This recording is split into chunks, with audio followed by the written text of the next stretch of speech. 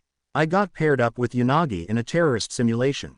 Did you win? Kendo scoffed as she rolled onto her stomach. Of course, there's no way the class representative would lose the first training exercise. Haha, I still don't understand how you got elected for that. I told you last week, during our USJ training I was a major factor for how we decided who would go to which areas. After everyone saw that, I ended up getting the most votes. Right, and remind me who gave you ideas on how your classmates could use their quirks better, while also asking hypothetical situations. Quote. They don't need to know that. I'm sure that Monomagai would find it interesting. Please don't bring up that walking headache. Did something happen again? Kendo let out a deep sigh before rubbing her temples. Yeah, after everyone found out about the attack he started going off on how it's all Class 1A's fault for being so weak. That makes literally zero sense. That's what I said, but ever since Mr. Vlad told us we weren't inferior and we should have a healthy rivalry with Class 1A, he's been grasping at anything to make us superior.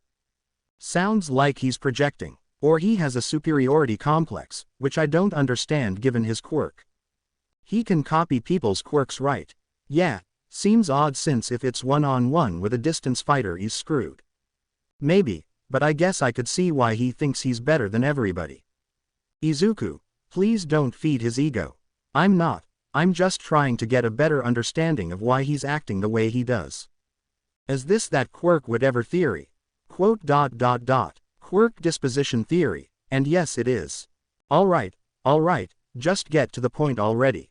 Well, given that his quirk lets him copy other people's powers, he figures he can do whatever they can. Since he can copy multiple quirks at once, he technically is better than everyone else. He probably doesn't realize this, but I wouldn't be surprised if he gets a huge hit of dopamine every time he copies a quirk. Wow, very insightful. Do you have any ideas on how to get him to stop acting like that? Have you tried the famous Kendo chop? No, I can't break that out at school, I could get in serious trouble. Why would you get in trouble? Just say you're doing your job as class representative by reprimanding his behavior.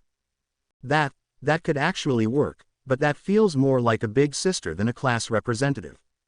If the oversized glove fits. Quote. Anyways, what if that doesn't work and he keeps acting up? Well, this stuff is pretty ingrained into his ideology so it will take a while. That being said, you could try scare tactics. Scare tactics. You want me to scare him every time he acts up? No, think about things we tell little kids, if you keep making that face it will get stuck, or, if you keep acting up Santa's gonna put you on the naughty list. Those are scare tactics. Oh, yeah, I could see that working, maybe something along the lines of, if you keep acting like that people will confuse you for a villain. Is that really the best you could think of? You think you can do better? I know I can do better. Well, let's hear it, hot shot. If he doesn't stop causing problems, the League of Villains is going to target him next. Wow, you sounded pretty serious there, Izuku. It won't work if you're not serious about it. He needs to believe you're telling the truth. Well, I'll give it a shot. Keep me updated. I will. So, how did your test go? Midoriya found himself sitting in a familiar office with Kai sitting across from him. His demeanor showed he was hoping for good news. I'd say it was a success, for the most part. Kai's eyes widened momentarily before narrowing on Midoriya again. What makes you say, for the most part? Well, I was only able to get information with 2 bullets. Kai's eyes narrowed more as he leaned forward. What exactly are you telling me, Phoenix? You gave me 4 shots and only 2 of them landed. You idiot, how do you miss 2 shots? We spent time training you for this and when the time comes, you choke. Midori narrowed his eyes on Kai as his flames grew in size ever so slightly. I didn't choke, I miscalculated. The last person was able to create things with their quirk faster than I anticipated, and they blocked the shots. You better not have left any evidence, Phoenix. Of course not, I incinerated all the rounds leaving nothing but a pile of ash. Kai let out a sigh, before relaxing into the couch a little. Alright, well, what did you find out then? Well, I shot 2 people within a few seconds of each other to get the closest data possible. The first person was a girl, she had a transformation type quirk, the effects lasted roughly 30 minutes. When she was shot, her black wings that she can manifest disappeared. The other was a boy. He had a mutation-type quirk. He has a tail and it went completely limp when shot, and that lasted for about an hour. I see, that's very interesting. But it's still a shame you couldn't get an emitter-type quirk. I'm sure you and Kurono could easily find someone to run tests on. I suppose you're right, we could keep him at one of our other strongholds. Sadly, a missing person would raise suspicion, especially after that move you all pulled at UA. Midoriya nodded. Yeah, I guess just use one of the guys that's been pissing you off lately. I'm sure there's plenty of them. Now that I can get behind, it's clean and leaves no traces. Did you have anything else to report? Midoriya looked towards the door that would lead to Kai's lab. The glance didn't go unnoticed by Kai. Actually, I wanted to know more about what you plan to do and how this drug will work. Kai sighed before standing up. Follow me and don't touch anything. Midoriya silently followed Kai into his lab. It was the first time he'd physically been inside the room. Seeing all the equipment and notes he had made caused Midoriya to realize how much work actually went into this, and that was just a fraction of it. Kai eventually came to a stop in front of a centrifuge. He pulled out a small vial that had blood separated into separate parts. Simply, we're using the DNA in Ares' blood to create a drug that rewinds some back to a time before quirks existed. So devolving them. Kai carefully put the vial back as he stared at a giant whiteboard that was full of formulas. That depends on what theory you believe in. Some believe that quirks are the next step in human evolution. I can see how that makes sense, but the rate at which they're evolving is causing worry. Their bodies are weaker than the quirk, causing extreme backlash. In time, they won't be able to control their quirks and the human race will die out or exponentially shrink, and all that will be left is the quirkless to rebuild. Quirk singularity doomsday theory. Exactly. I'm guessing you don't believe that quirks are the next step in evolution then. Kia nodded as he made a few changes to some of the formulas on the board. Quirk sickness. Midoriya looked at Kai confused. A disease. It's another theory, but I feel it holds more credibility. Are you sure it's not because you're a germaphobe? I'd be lying if it didn't have some sway over it, but that's not the main reason. Think about how quirks are passed on. It's hereditary. If both parents have a quirk, the likelihood is extremely high unless a mutation happens. If one parent has a quirk and the other is quirkless, then it's roughly a coin flip if the child gets it. If both are quirkless, then the chances are low, but not impossible. It's just how people are predisposed to diseases based on their family history. It all comes from the genes. So, you think a few people got infected and passed these genes on, and with time it turned society to what it is now? More or less, the issue is what started it. Some say it's a mutated form of the bubonic plague from medieval Europe. Some think it could be a new form of brain cancer causing our hormones to go haywire. Others believe that it was created to cull the population. That last one caught Midoriya's attention. I think you forgot your tinfoil hat. I'll admit it sounds crazy at first, but it has solid evidence. Before quirks, the population was rising faster than it fell. It was hypothesized that in 100 years there would be too many people for the Earth to sustain life. The governments across the world feared that the struggle for land and food could cause nuclear war, so they came together and created a disease to thin the population slowly. There were documented cases of quirks appearing in every country in densely populated cities at the same time, and all of this happened 5 years after the United Nations had an emergency meeting about the growing population. Midoriya looked at Kai in complete shock. What he said actually made sense. Sure, he'd have to do his own research to confirm this, but it sounded plausible. I guess I could see that happening, but how does all that figure into your plan? I'm making a cure for this diseased world. Midoriya's shock turned to annoyance. Any confidence he had in the plan was gone. You're crazy. What makes you think people will accept this? I'm not sure if you've noticed, but we're not important enough to make that kind of change. Not yet, but in time we will be. Kai turned and opened what looked to be a temperature-regulated cabinet. Inside he grabbed a single bullet. When this reaches a certain threshold, we'll distribute it loosely, to let the masses get a taste. Once word gets out about a quirk-erasing drug, people will be swarming us and we can charge whatever we want. Things will be chaotic, but that's when we distribute a cure. Through a non-affiliated partnership, of course, so it doesn't get tracked back to us. We play both sides and reap all the rewards. It's as simple as that. I still fail to see how this cures the world. Kai let out a sigh as he put the bullet away. Phoenix, look at the big picture. The world will take notice of this and see the state of chaos Japan is in. The fear of this spreading worldwide will force them to take action and make the drug a vaccine given to children just like a flu shot. It will take some time, but by the end of the century quirks will be a thing of the past and this disease will be gone, and you know who the heroes will be. Us, the Shihasaikai. Alright, let's assume all this goes as planned. How do you keep it going for that long? Eri isn't immortal, so how do you keep getting her blood to make the quirk? Or do you not care what happens after you die? I have two plans that I'll put all my time into once I've perfected both the cure and drug. The first would be to duplicate her quirk, having a permanent source to pull from. The second would be to transform the cure to something that prevents quirks rather than destroys them, but that seems less likely than the first. So you want to eradicate all quirks except for the quirk that can eradicate the quirks. I don't see any hypocrisy there. Kai shook his head. Science is full of hypocrisy. Phoenix, you just need to know where to look.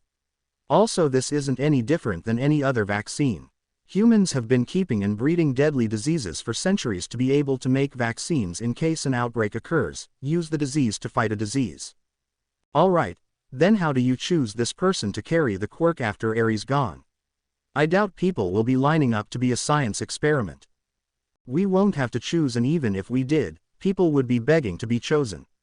Whoever is chosen won't have to do anything, they'll be set for life. Food, sex, money, all they have to do is snap and it will be provided, and all we ask for in return is some of their blood. Then when the time comes, they produce an offspring to take their place. Midoriya felt a pit in his stomach as he realized what Kai had planned for Eri in the future. You plan to sell Eri off to the highest bidder. Kai turned to Midoriya with disgust. I'm not the monster you think I am. I'd never sell her when she's the cornerstone of all this. I'll let her pick, but it will be from people I trust. One of the 8 bullets then. Kai nodded as he went back to the whiteboard. As of now it's more than likely you or Kurono, but I'd be willing to bet she chooses you because of your bond. I'm already spoken for, at the moment. Then break it off. Your duty as one of the 8 bullets comes first. I've told you plenty of times that once I find my parents' killer I'm out. Kai stopped what he was doing and turned to Midoriya. Phoenix, I don't think you understand the position you're in. You can't just leave, and even if you could, why would you? We're about to have everything we could ever want and you want to throw it away. Honestly, you should give up on the silly dream and move here. We'll get you a nicer place, Eri can live there with you, and when the time comes you can start a family of your own. I'm sure you hate the idea of having a child with a child you raised, but would you rather think about how your selfish actions made her be with someone she's terrified by? If you ask me, the choice is pretty obvious. Midoriya clenched his fists as he held back the urge to burn those eyes that he hates so much. He hated everything about what he had said so much, but he hated that he was right most.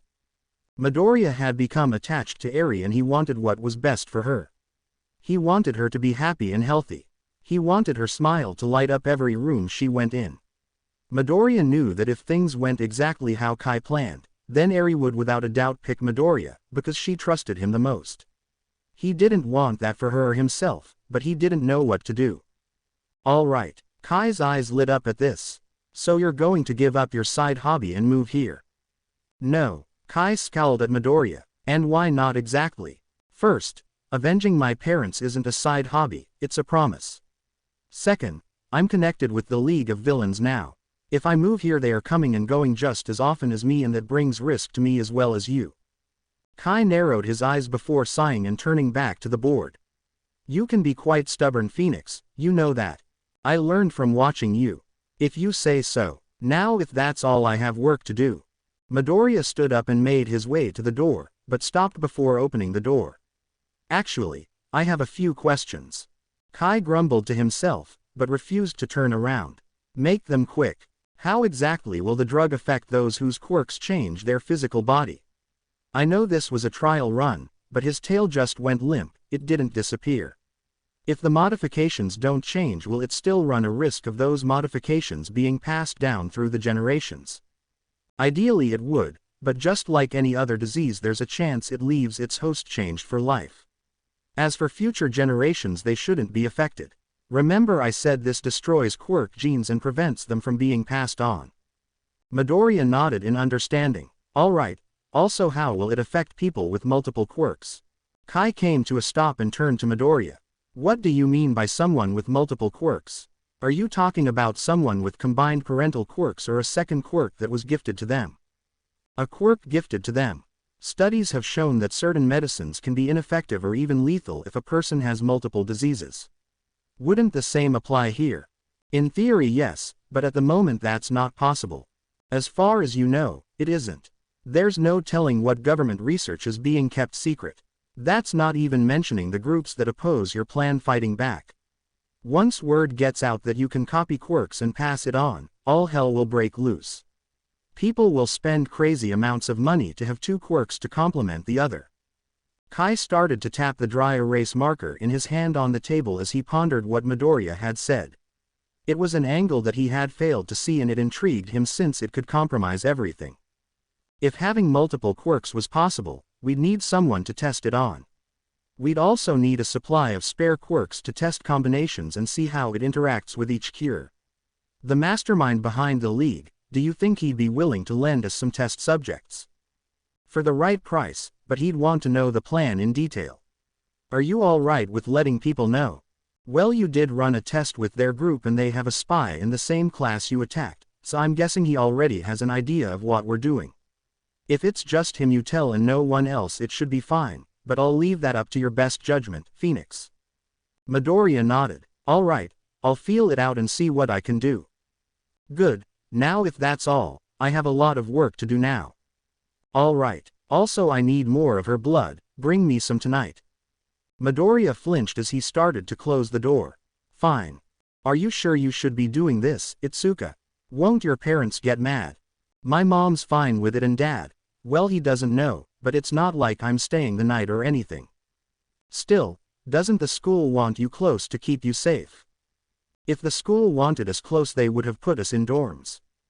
But, still, isn't this sudden? Izuku, you're the one that suggested I come to Osaka to meet Eri, so why is it an issue now? It's not like you have anything to hide, right? Midoriya laughed nervously as he tried to gather up any and all documents that were related to his connection with the League of Villains as well as the Shihasaikai. I would never do that. And why don't I believe you right now? Look, I haven't told Eri yet, so I have no clue how she'll react. Well, I'm already on the train, so you better figure something out. Midoriya sighed as he put away and locked the last box in a filing cabinet. You're not giving me a choice. Nope. I haven't seen you in a week, it's about time we spend some time together. Yeah, I've missed you too. Good, now go get Eri, I'll see you soon. Alright, see you soon. With a final sigh, Midoriya grabbed his mask and started on his way to get Eri.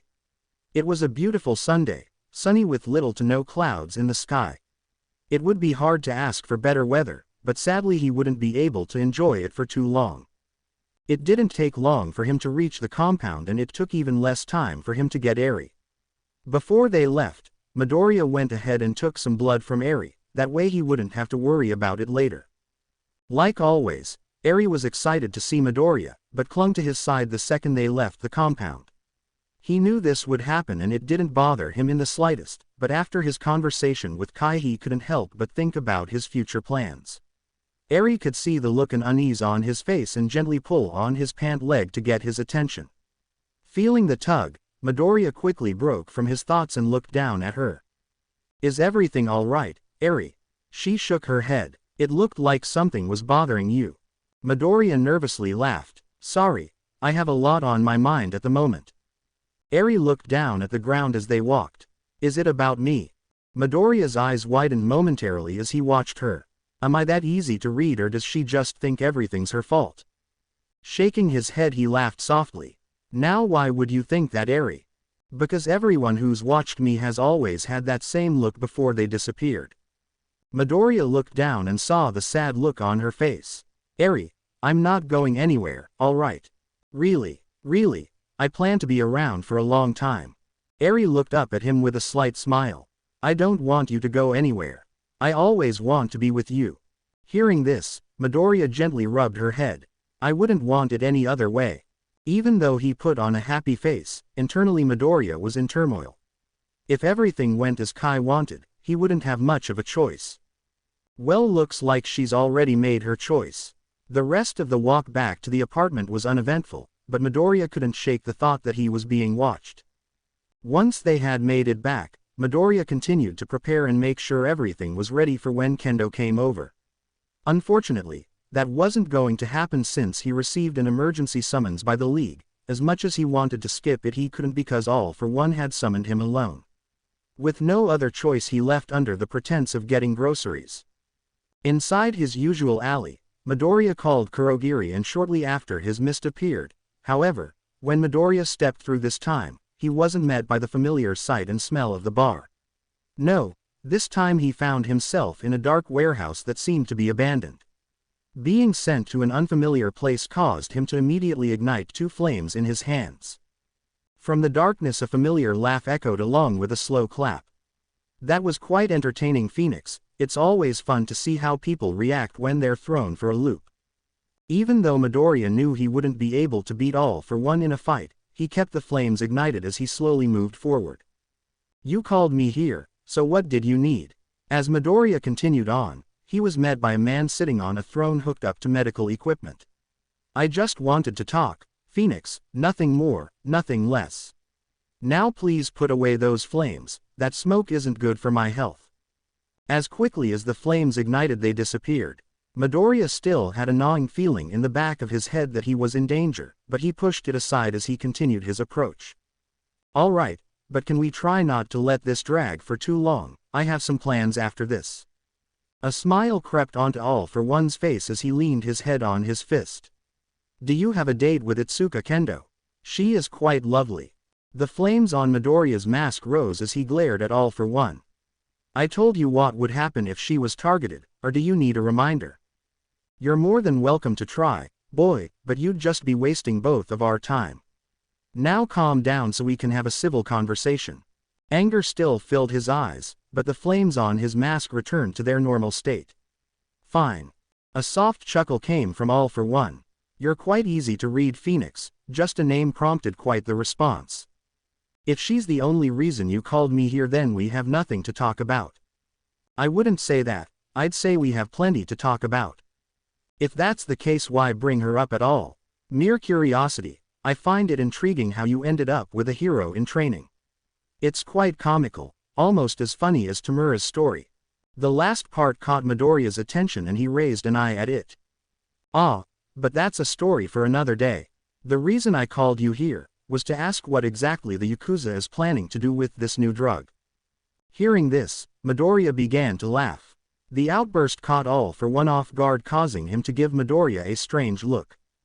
And what exactly is so funny? I just had a conversation about this with the guy who made it about a situation like this. Oh, and what did he say? I think we should bring the doctor in first since it will involve him. Very well. A few minutes later, the doctor walked out of a portal. He wasn't too happy that he had been pulled away from his experiments. With everyone present, Midoriya proceeded to explain Kai's plan, leaving out the irrelevant parts about what they were planning.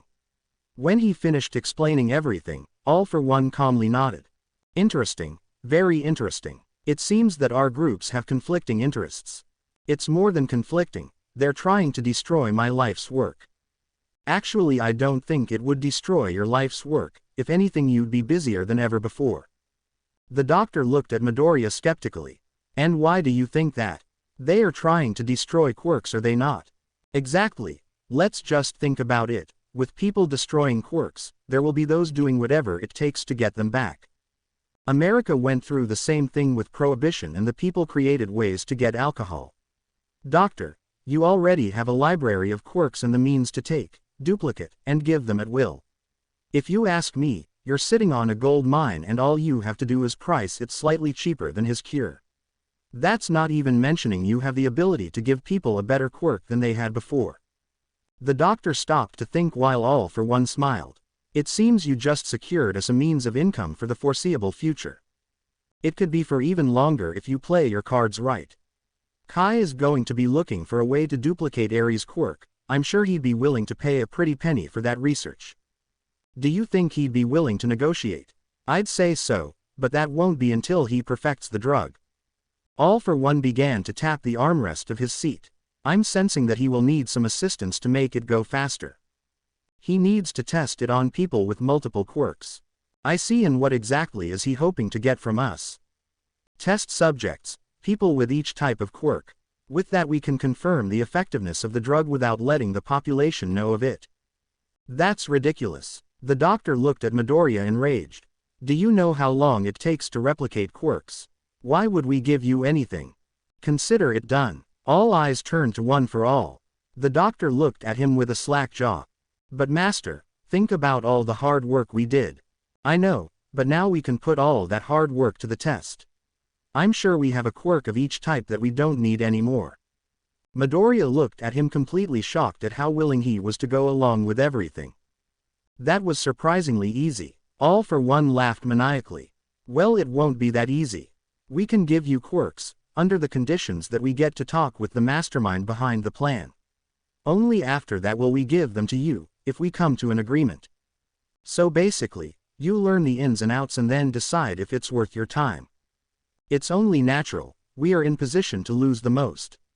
Your group wants to eradicate all quirks, naturally that would include mine and all of the ones we've gathered. I'd argue you're in a position to gain the most. All for One smiled eerily. Oh, do you now? Yeah, you're in position to negotiate for major stakes. When the world starts to crumble you can play both sides. Supply quirks to those who want them through the league and gain power with us by manipulating figureheads. You worry about us taking your quirks, but we all know those pulling the strings get special privileges. All for One laughed softly. You're quite cunning, Phoenix, I like that. You have to be when you grow up in this life. Well, Phoenix, I'm certain you'll be able to pull this off, so do you have any advice on how to handle this man? Yeah, leave Shigaraki here. We all know he's too immature and rash to handle negotiations. Yes, I'd hoped he had matured more by now, but he's growing. If that's everything, I'm leaving. Can you have Kurogiri drop me by a store? Of course. All for One snapped and a portal opened up behind Midoriya. As he turned around, All for One called out one last time, stopping him. Also, as far as your parents go, Phoenix, you'd be surprised about the amount of people that wanted him dead. His research really did rub people the wrong way. Do you have anything concrete yet or not? No, not yet, but we're close. I would, however, recommend you think about groups and people that are interested in quirks. Midoriya narrowed his eyes at All for One. And what exactly is that supposed to mean? Nothing at all, Phoenix, nothing at all. All for One gave Midoriya one last smile before he left. On the other side of the portal, Midoriya pulled off his mask in a fit of rage. The League had already found out who Kendo was, and that meant it was only a matter of time before she was put in danger. Everything he didn't want to happen was encroaching on him, and it was suffocating. He needed to get out quickly, but he was stuck waiting for answers. After taking a minute to calm down, Midoriya took out his phone and saw he had missed multiple calls from Kendo. A new sense of panic overtook him as he stared at them. Knowing he was running out of time, he ran out of the alley and bumped into the person who caused all the panic. Itsuka. Kendo rubbed her forehead. Izuku, what the hell? What's the rush? And why haven't you been answering my calls? Midoriya nervously scratched his head. Well, I realized I forgot to get some things, so I was rushing. Also, I didn't realize my phone had turned itself off till a few minutes ago. Kendo raised an eyebrow at him. And you didn't think it was a good idea to call me back? Honestly, I panicked and didn't know what to do. Kendo sighed before rubbing her head. God, Izuku, you can be really dumb sometimes. He laughed nervously. Guilty as charged. Since the two of them had already met up, Kendo decided to just tag along with Midoriya. It wouldn't make much sense for her to go on her own, especially since Eri wouldn't open the door for anyone. The two of them quickly did his shopping and made their way back to the apartment. When they reached the door, Midoriya took a deep breath and looked at Kendo. Itsuka, please wait outside until I tell you to come in. I still haven't explained everything to Eri yet. Kendo nodded silently. With a final deep breath, Midoriya made his way inside but left the door slightly cracked. He was met by the surprised face of Eri. The surprise wasn't because he walked in, but because he didn't close the door or lock it. Hey Eri, you remember my friend that you've talked to on the phone from time to time?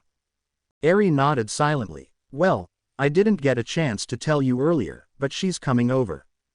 Eri's eyes widened as she fidgeted in place, but she still nodded. Listen, Eri, if you don't want to see her I can send her home. If you don't want to talk you don't have to, alright. Eri gripped the hem of her shirt and looked at him. It's okay. Midoriya smiled and rubbed the top of her head. Itsuka, you can come in now. Slowly, the door opened and orange tufts of hair began to peek through. When Kendo had fully entered, Eri hid behind Midoriya and clung to him. Seeing the scared child, Kendo smiled softly and waved at her. Hey, Eri, remember me? Eri slowly nodded. Hello. Midoriya smiled and motioned for Kendo to have a seat. Why don't you make yourself comfy? Kendo nodded before locking the door behind her. She sat at one end of the couch and Midoriya sat in the middle so Eri could still have a buffer. Conversations were short, but Eri was slowly getting back to the comfortability she had with Kendo over the phone. Watching her open up in real time filled Midoriya with a joy he hadn't expected. As much Midoriya wanted to spend all day talking, he still needed Eri to study some. When he told her it was time to start studying, she quickly agreed and went to grab all her things to bring back to the coffee table. Kendo smiled brightly as she watched Eri carefully set everything up neatly. When she finally got into a groove, Midoriya stood up to start making lunch. Hey, Eri, I'm gonna start cooking, but if you have any questions feel free to ask Big Sis for help, okay? Kendo's eyes widened at Midoriya in annoyance, but quickly returned to normal when she saw Eri start to look her way. She could see the uncertainty in Eri's eyes so she knew she didn't have a choice. I don't mind at all, just give me a call and I'll be more than happy to help. Eri smiled softly, melting Kendo's heart, before nodding. Kendo continued to sit with Eri, watching over her for a few more minutes before going to talk with Midoriya in the kitchen. Not wanting to draw attention, the two of them spoke in hushed tones. Seriously Izuku, Big Sis, is that the best you could come up with? Midoriya shrugged unapologetically. Hey, it fits and it's easy for Eri to remember. Kendo crossed her arms as she looked in the living room watching Eri work. She's come a long way from where she started, hasn't she? Midoriya proudly nodded. Yeah, but we still have a long way to go. Kendo teasingly nudged his shoulder with her shoulder. She'll get there. She has a great teacher. Thanks for the compliment. Kendo raised an eye at Midoriya. I'm talking about me. The two of them laughed quietly as they just watched her work through the practice problems. She would get stuck from time to time and tap the pencil on her horn until she figured it out. Big Sis. Having been summoned, Kendo left Midoriya to finish cooking while she played the role of teacher. When the food was finished, the three of them had lunch and took a break from studying. Eri spent most of her time coloring and answering the questions Kendo would ask. With all the extra stimulation, it wasn't surprising when she fell asleep. Not wanting to disturb her, Midoriya gently set her on the couch and covered her with a blanket. With Eri asleep in the living room, Kendo and Midoriya went to his room to not wake her. The two of them sat side by side on the bed. Both were nervous even though this wasn't the first time the two of them had been in a room alone together. This was, however, the first time they had been alone in a room with no adult supervision or predetermined plans. So, have you enjoyed your time with Eri? Kendo jumped slightly at the sudden question. Oh, yeah, she's adorable. I'm glad. I'm certain she's enjoying it as well. Kendo smiled softly as she fidgeted with her hands. I was nervous at first, but she slowly opened up. Midoriya nodded. I'm glad she likes you, or else this would have been awkward. Kendo laughed softly before sighing. Hey Izuku, you know the UA Sports Festival is coming up, right? Midoriya nodded. Yeah, it's arguably the biggest event of the year. Kendo nervously twirled the end of her ponytail. You should come to it and support me. Midoriya looked over at Kendo to see her face completely red. He found her extremely cute when she got nervous. Taking her hand in his and interlocking their fingers, he gently squeezed it. I wouldn't miss it for the world. Kendo smiled softly before leaning her head on his shoulder. You know you're going to have to meet all my friends and classmates, right? Midoriya nodded. Do you want me to set Manama straight? No, I'll handle that. You just worry about keeping Setsuna's hands off of you. I'll do my best. Also, you're gonna have to meet my friend, Amajiki, that I've told you all about. Yeah, I guess I should meet him sooner than later. Also, we're going out afterwards, so bring your bike. Midoriya looked at her from the corner of his eye, but all he could see was her grinning ear to ear. You just want to show off to everyone, don't you? Kendo laughed before speaking in a wishy-washy voice. Maybe. Midoriya sighed before bringing her hand up to kiss it. It's a good thing Kendo felt her heart rate pick up at his words. She knew what he was going to say and she was ready. Like you. Those words echoed in Kendo's head and they weren't what she wanted to hear. Like you. Why couldn't he say love you? I know I love him, but I want him to say it first. Kendo internally sighed as she leaned harder into his shoulder. I like you too. It was subtle, but Midoriya could hear the disappointment in her voice. Instinctively, he held her hand tighter and rubbed his thumb along the back of her hand. I can't say it yet, I have to tell her before it goes further. What happens after that will be her choice. To be continued. I hope you guys enjoyed this video and make sure to like and subscribe to the channel. Now we will see you in the next video.